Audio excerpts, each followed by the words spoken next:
नमस्कार, हमारे खास शो चुनावी चौपाल में स्वागत है आप सभी का। मैं रविंद्र सिंह आपके साथ।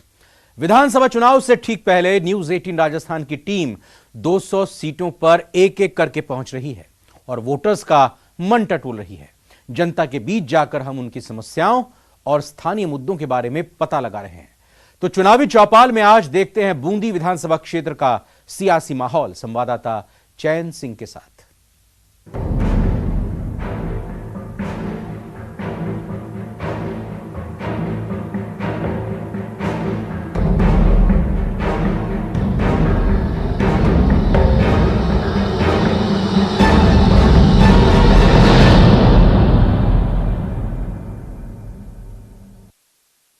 नमस्कार, मैं हूं चैन सिंह तंवर। मैं खड़ा हूं बूंदी शहर के हृदय स्थल आज़ाद पार्क में, जहां न्यूज 18 राजस्थान के जो खास कार्यक्रम चुनावी चौपाल में जानेंगे बूंदी विधानसभा क्षेत्र की समस्या, जिसके संबंध में बात करेंगे। बूंदी शहर के आम से खास लोगों से जानेंगे कि बूंदी विधानसभा क्षेत्र में क्या हुआ विकास, क्या रही कमियाँ, कुछ समस्या लंबे समय से क्यों नहीं हुआ समाधान, क्या रहे कारण, कौन है जिम्मेदार।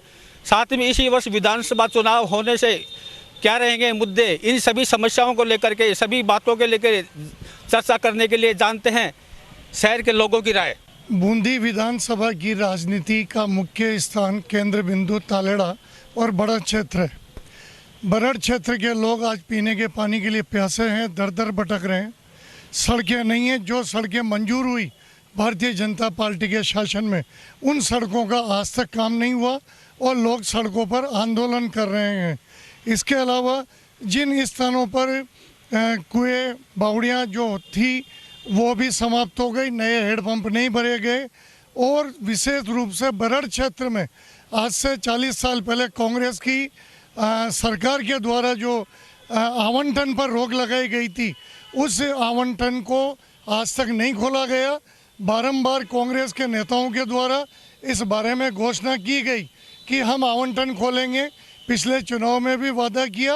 आज भी उस क्षेत्र के गरीब जनता के ज़मीनों पर आतताइयों का कब्जा है और उसको लेकर समय समय पर आंदोलन होते रहे। इसके अलावा तालेड़ा एकमात्र ऐसा उपखंड मुख्यालय है बूंदी जिले में जहां पर नगर पालिका नहीं है। 15 साल से हैं, 10 साल तो अपोजिशन में रहे, 5 साल ये सत्ता पक्ष में रहे। ये क्या उपलब्धियों की बात करेंगे, क्या आयाम स्थापित करने की बात करेंगे। ये बूंदी की अस्मिता और अस्तित्व को भी खंडित करने की बात कर रहे हैं। अभी मैं सुन रहा था, एक वक्ता ने कहा कि बूंदी को क्या लॉस है, उनको पता ही नहीं है कि केडीए से लॉस क्या होने वाला है। अभी जब ये कोटा विकास प्राधिकरण विधेयक लाया गया तो हमारे बूंदी के जनप्रतिनिधि वहाँ पर कोई पक्ष रखने में समर्थ नहीं रहे और कुछ नहीं बोले, जैसे केडीए नाम की कोई चीज़ विधानसभा में रखी नहीं गई हो। कुछ कांग्रेसी बोले तो दबी जुबान से बोले। इससे हमको काफ़ी लॉस होने वाला है। मेन बूंदी का जो एक मुख्य आय का स्रोत है वो है पर्यटन। पर्यटन से बूंदी वासियों को एक अच्छा लाभ मिल सकता है, रोजगार मिल सकते हैं बेरोजगार युवाओं को।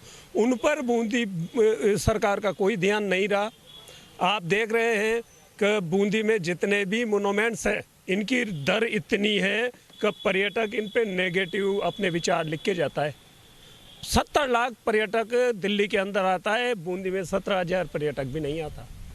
इसका कारण यही है कि ये लूट मचा रखी है इन्होंने। 600 रुपये गढ़ पैलेस के लेता है, खाली कमरों और बागलियों की बदबू के अलावा कुछ भी नहीं है वहाँ।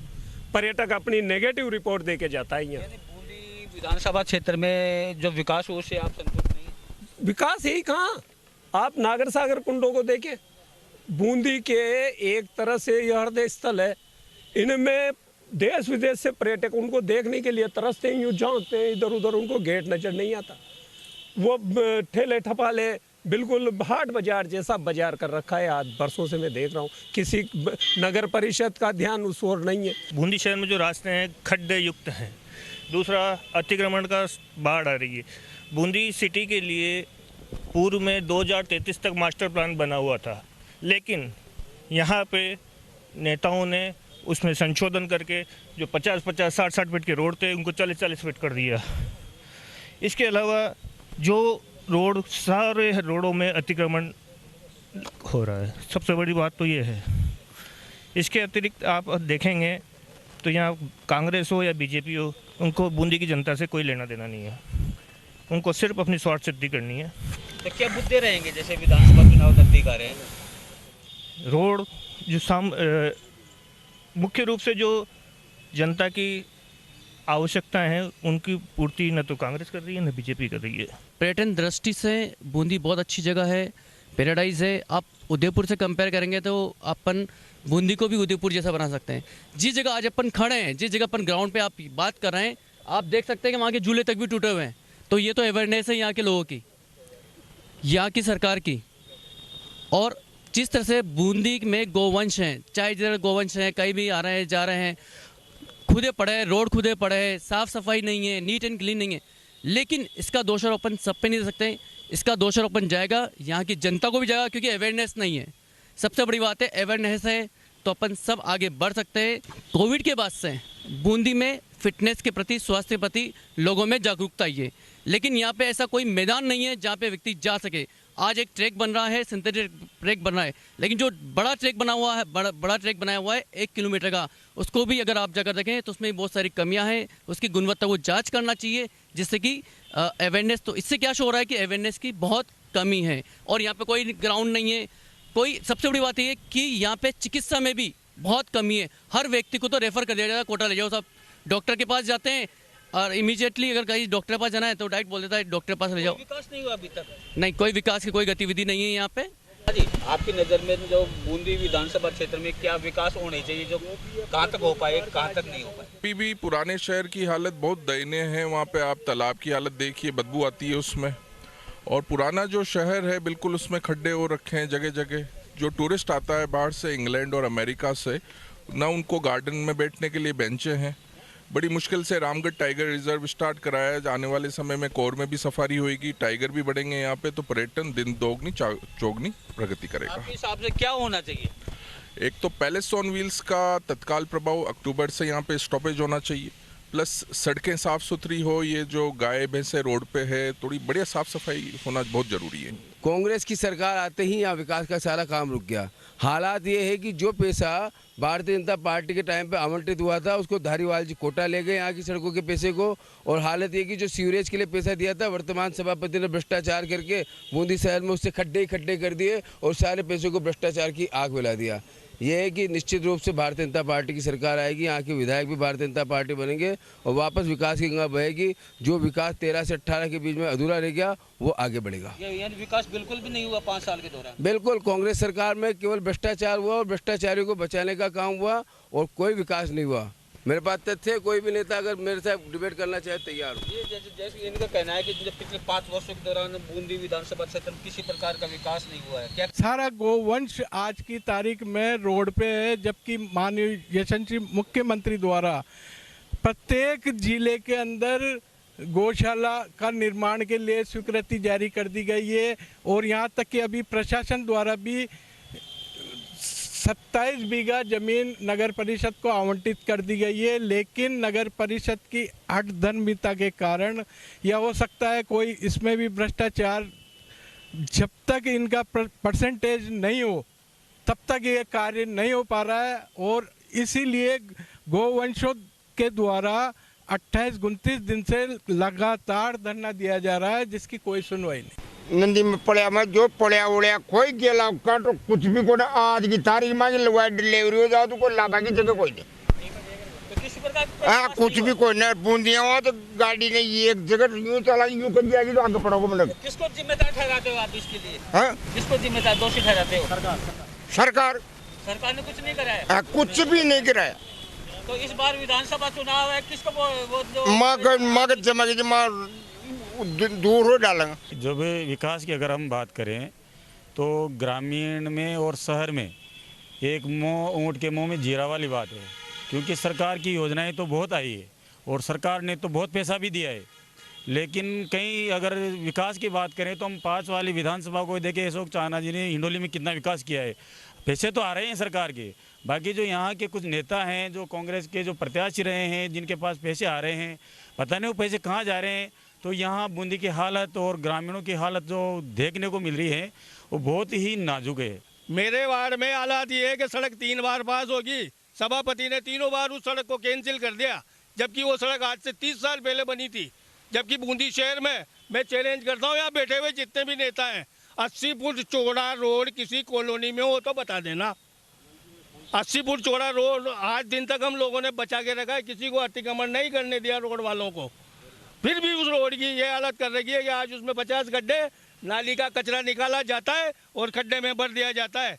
अधिकारी अपने स्वयं के प्रसंग ज्ञान से कोई आदेश नहीं निकालता है।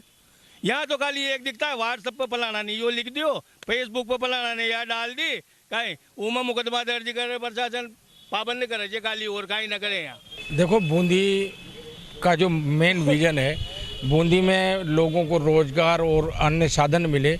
पर्यटन एक ऐसा विषय है जिस पे अगर ईमानदारी से केंद्र सरकार काम करती तो आज इस पर्यटन के क्षेत्र से यहाँ के लोगों को रोजगार मिलता है। निश्चित रूप से राज्य सरकार ने काफ़ी बजट आवंटन किया है। माननीय हमारे जननायक लोकप्रिय मुख्यमंत्री जी ने कई तरह के यहाँ जिस तरह सड़कें में लोग मान रहे हैं कि सड़कें, लेकिन सड़कों का निर्माण हो रहा है, इस बात को भी हमको मानना चाहिए। सारी सड़कों की व्यवस्था यहाँ सुधर गई है। स्वास्थ्य की जब दृष्टि से देखा जाए तो हॉस्पिटल में जिस प्रकार का निर्माण हो रहा है, काफ़ी मैं मानता हूँ कि जितने विकास कार्य बूंदी शहर में हो रहे हैं ऐसे पहले कभी देखने को नहीं मिले। आप जो राजनीतिक क्षेत्र से जुड़े हुए हैं, तो आपकी नज़र में बूंदी विधानसभा क्षेत्र में अभी तक क्या विकास होना चाहिए था जो नहीं हो पाया है? जिस दुर्दशा के दौर से ये शहर गुजर रहा है, जिस दुर्दशा के दौर में भारतीय जनता पार्टी के लोगों ने इस शहर को डाल दिया है, गर्त में पहुंचा दिया है, आज कांग्रेस की सरकार ने कैसे न कैसे इनके प्रकरण करके कैसे भी माननीय गहलोत साहब ने अपनी तरफ से जो योजनाएं यहाँ भेजी है, उनकी वजह से आज थोड़ा शहर के अंदर गलियों में रोड बनते हुए दिख रहे हैं। पिछले 5 साल में सीवरेज के नाम पर जो घोटाला हुआ था, माननीय मुख्यमंत्री वसुंधरा राजे सिंधिया जी ने हमारे यहाँ के विधायक साहब को हाथ पकड़ के कहा था कि वो 1800 करोड़ रुपए कहाँ गए। वो 1800 करोड़ रुपए सीवरेज के नाम पर इन्होंने जी में है खाए। 18 में चुनाव हुए थे, धारीवाल जी ने 135 करोड़ की घोषणा करी थी, वो पूरी 135 करोड़ की घोषणा यहाँ पूरी हो चुकी है, पूरे काम कर रहे हैं। सबसे बड़ा काम हमारे बूंदी में जो जयसागर नाला था उसका पूरा पक्का निर्माण का कार्य प्रारंभ हो चुका है और बूंदी शहर के प्रमुख रोड जो बन रहे हैं वो अभी आपके सामने विनिर्माण चल रहा है। ऐसा नहीं है बूंदी शहर में विकास नहीं हुआ, विनिर्माण होता है, टूट के कुछ चीज़ बनाई जाती है, उसमें समय लगता है। विधायक साहब का कार्यकाल थोड़ा जरूर हल्का रहा है, हल्का प्रदर्शन रहा है, पर उनका ही बोर्ड था, मैं उनकी ही बात कर रहा हूँ। वो जो सभापति 5 साल थे महावीर मोदी जी, उनके ही आदमी थे और उसी 5 साल में बूंदी की दुर्दशा सबसे ज़्यादा खराब हुई है, जिसको धन समाज झेल रहे हैं। अशोक गहलोत जी की जो सरकार बनी है, उन्होंने हमेशा ये कहा है कि मेरे से मांगते मांगते थक जाओगे, मैं देता देता नहीं थकूंगा। किसी प्रकार का कोई विकास कार्य नहीं हुआ? विकास कार्य पूरा हुआ है बूंदी में। बूंदी में नगर परिषद का भवन बन रहा है करोड़ों की लागत से। बूंदी में टाउन हॉल बन रहा है। बूंदी में 52 करोड़ का नाला बन रहा है। बूंदी में 15 करोड़ नवल सागर के लिए पास हो गए। टूरिज्म का डेवलपमेंट हो रहा है, मेडिकल कॉलेज बना है, रामगढ़ विषधारी अभ्यारण्य बना है। किसके प्रयासों से हो रहा है ये? जैसे ये अशोक गहलोत जी और हमारे कांग्रेस के जो स्थानीय नेता है उनके प्रयासों से हो रहा है। विधायक साहब कुछ नहीं करा रहे। विधायक साहब तो जब हमारे 63 गांव बूंदी विधानसभा के को केडीए में मिला दिए गए तो विधानसभा में सो रहे थे। मुद्दा है, विकास भी एक मुद्दा है, लेकिन विकास का मुद्दा खाली एक ही वो नहीं है कि भाई इसी मुद्दे पे चुनाव होगा। चुनाव के और भी कई मुद्दे हैं।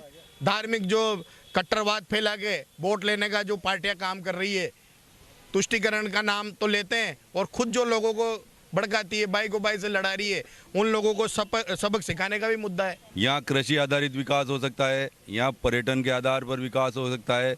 माइंस और मिनरल की हमारे विधानसभा में भरमार है, उनके आधारित यहाँ विकास हो सकता है। तो विकास की असीम संभावनाएं वाला विधानसभा क्षेत्र ये रहा है और सत्ता पक्ष के भी विधायक यहाँ रहे हैं और विपक्ष के भी विधायक यहाँ रहे हैं। पिछले 15-20 सालों में सभी तरह की दोनों पार्टियों की सरकार यहाँ रही है। तो मैं ये मानता हूँ कि विकास एक ऐसी प्रक्रिया है जो एक दिन की तो है नहीं। विकास आदमी के या जो भी जनप्रतिनिधि है या सरकार है उसके पहले दिमाग में चलता है और फिर धरातल पे उतरता है। तो हमको विकास के लिए जो विजन हमारा होना चाहिए कि वो हमारा विधानसभा क्षेत्र आगामी 50 साल बाद दूरगामी स्थिति यहाँ कैसी होगी, शहर की स्थिति आगामी 20, 25, 50 साल बाद यहाँ की ट्रैफिक की क्या स्थिति होगी, यहाँ की गलियों की स्थिति क्या होगी, यहाँ की सड़कों की क्या स्थिति होगी, ये सब विजन हमारे दिमाग में और यहाँ के जनप्रतिनिधियों को दिमाग में। क्या विजन विहीन विकास हो रहा है? बूंदी में मेरा तो अभी तक ये मानना है कि जो विकास हुआ है, सभी दल अपने अपने दावे करते हैं, लेकिन मैं यही मानता हूं कि अभी तक कोई ऐसा विजन यहाँ के जनप्रतिनिधि का नहीं रहा है कि वह दूरगामी दृष्टि या दूरगामी सोच को रखकर इस शहर में कोई विकास कार्य करवा रहा हो। अभी केडीए का मामला आया, लोगों ने आंदोलन किया, लोगों ने आवाज उठाना चाहिए, लेकिन जनता की जागरूकता के कारण वो चीज दब गई। जनता के अंदर जब तक विजन नहीं हुआ, जनता के अंदर जब तक ये सोच नहीं होगी कि हमारा विधायक कैसा हो, हमारा सांसद कैसा हो, जो हमारी बात को वहां तक पहुंचा सके, क्या तब तक विकास नहीं हो सकता। आज 10 साल दिल्ली में सरकार कहती है डबल इंजन की सरकार चलाओ, डबल इंजन की सरकार बनाओ। हमने पिछली बार डबल इंजन की सरकार बनाई थी, विधायक भी हमारा भाजपा का था और सांसद भी भाजपा के थे, लेकिन बूंदी के साथ छला हुआ। बूंदी को क्या मिला? आज भी लोकसभा अध्यक्ष जी माननीय हमारे ओम जी बिरला साहब वहाँ दिल्ली में बैठे हुए, वो मुझे एक योजना ऐसी बताए जो बूंदी के अंदर रोजगार को बढ़ाने वाली हो, बूंदी के लोगों के लिए जनजीवन को सुधारने वाली हो। वो चाहे तो रेलवे के लिए यहाँ पर ट्रेनों की रुकाई कर सकते हैं, वो चाहे तो बूंदी के लिए नए नए उद्योग धंधे खोलने की योजना ला सकते हैं, लेकिन कोई विजन नहीं है। उनका उद्देश्य केवल मात्र आपस में एक दूसरे को सांप्रदायिकता के आधार पर लड़ाओ झगड़ाओ और अपना उल्लू सीधा करो।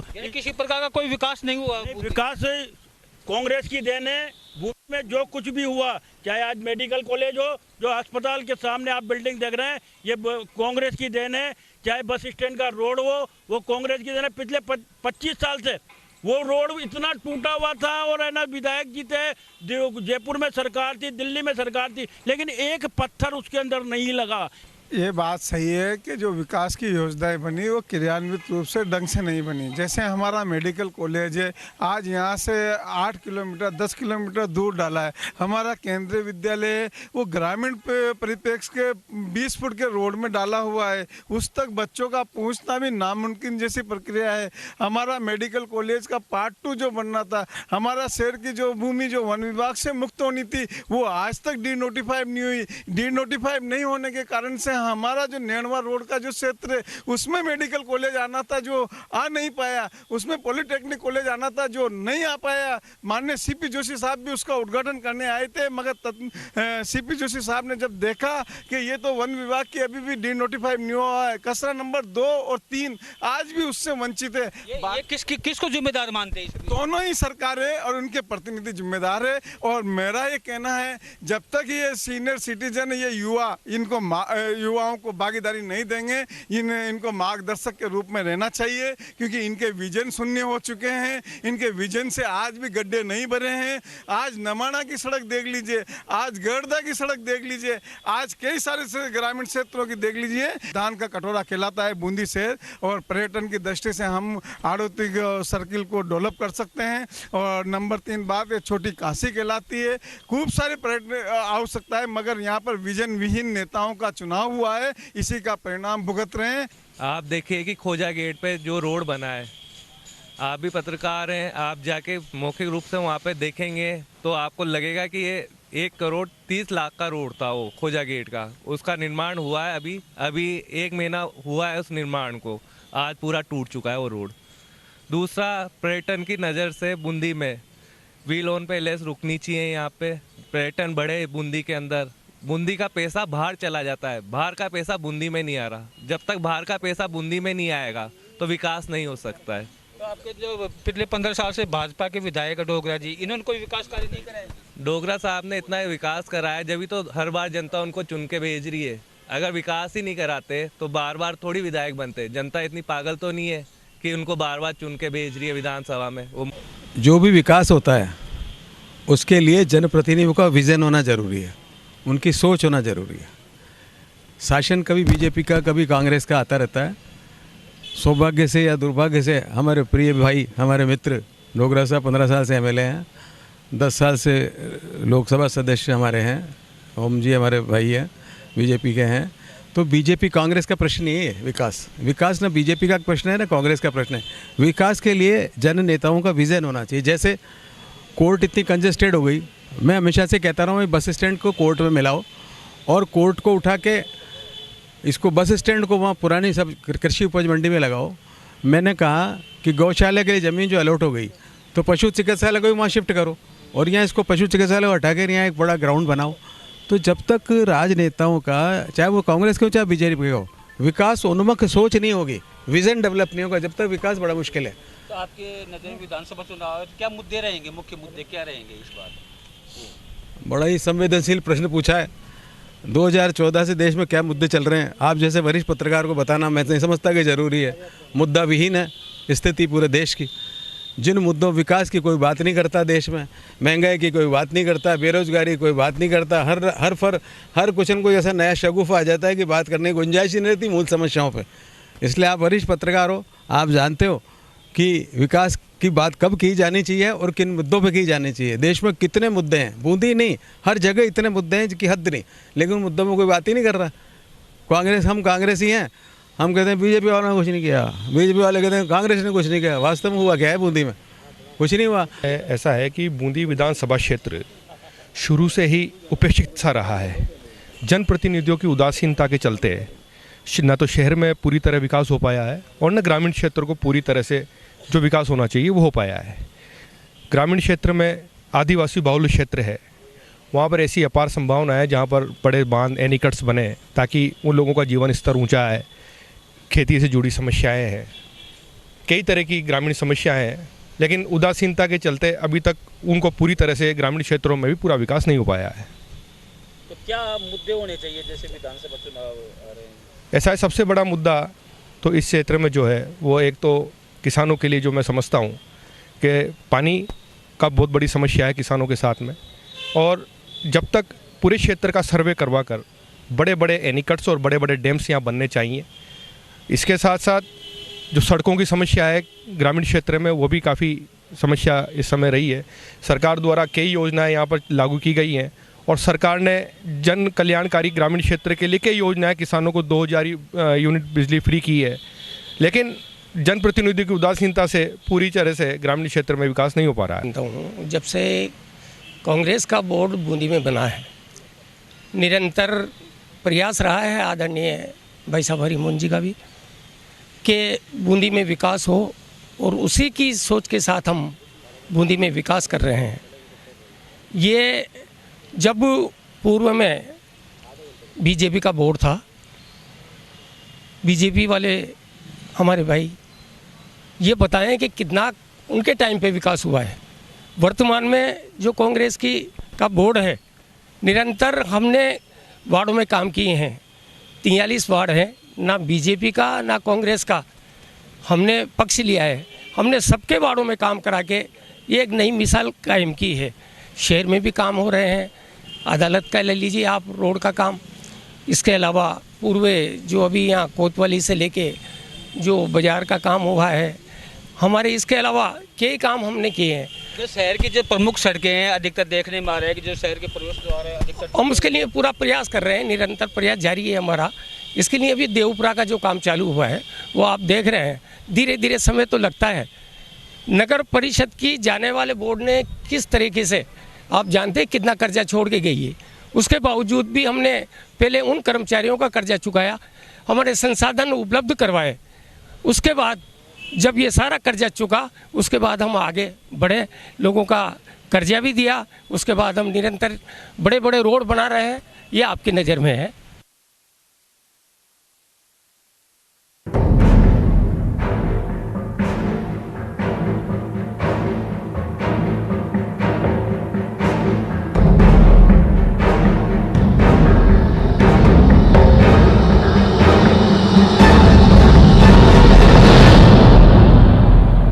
Headlines presented by pet